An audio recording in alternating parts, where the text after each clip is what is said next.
the support framework. So you have basically two lines here. You have elementary, middle schools. They look at growth, readiness, and mastery. And the high school looks at graduation, readiness, and mastery. So we don't get growth at the high school, but we do get growth in middle school and elementary school.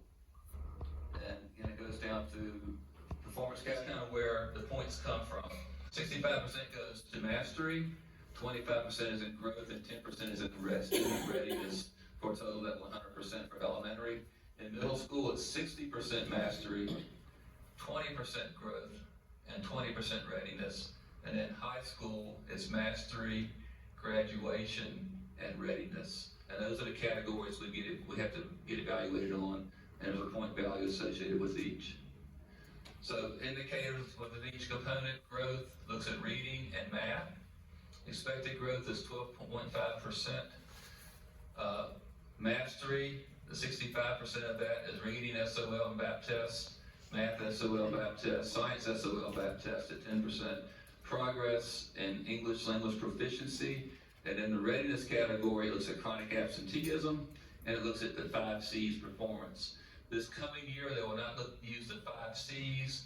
They'll just, chronic absenteeism count as 10%. They won't count the 5 C's this year, but the state has not pushed that out really yet. Middle school, again, you look at growth, you look at mastery, you look at readiness. Again, readiness is chronic absenteeism and advanced coursework, and the 5 C's. Again, they're not using the 5 C's this year, middle school either.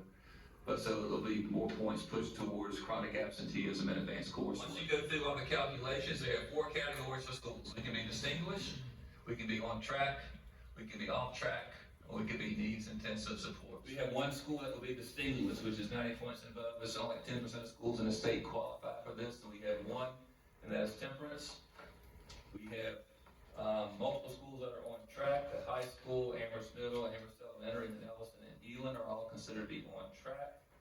And then we have 3 that are considered off track, but they're pretty, 2 of them are really close. They're like 2 points, 1 to 2 points away from being on track. And so just want you to see that. And so, that also kind of corresponds with some of the federal indicator we'll get into here in a little bit. Just want you to see that majority of our schools are either on track or distinguished. So, maybe off the data. Y'all can't, So I was really hearing from the state, some of the comments I've been hearing from people across the state are pleased when I saw the calculations of how our schools came out. Yes, there's still work to do, but I feel like, overall pretty good about where we are. We know there's work to be done. We understand that, but we'll continue working on that. We don't look at that per se.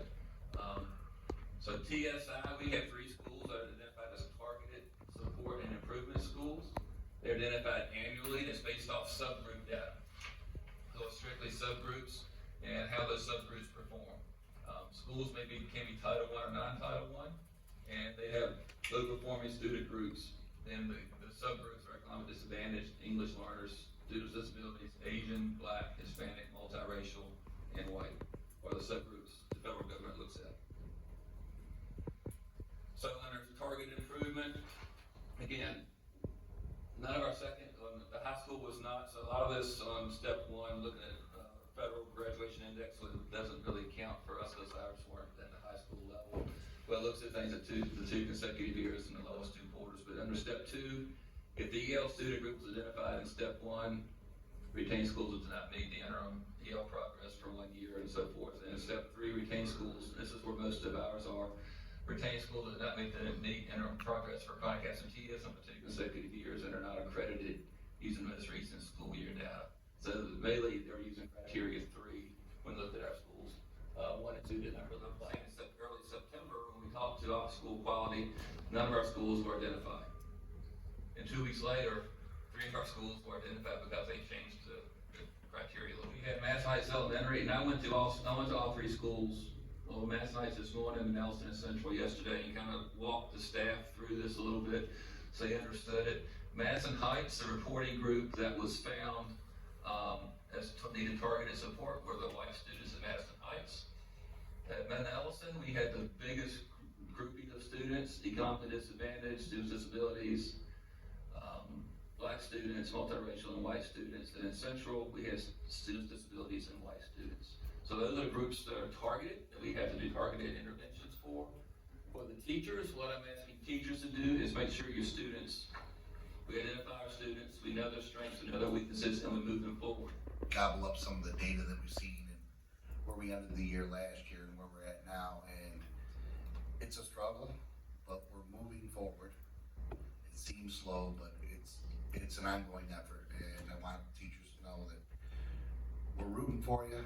We're going into budget session, and hopefully we can do a lot more than what the state recommends, because I don't see that passing this board.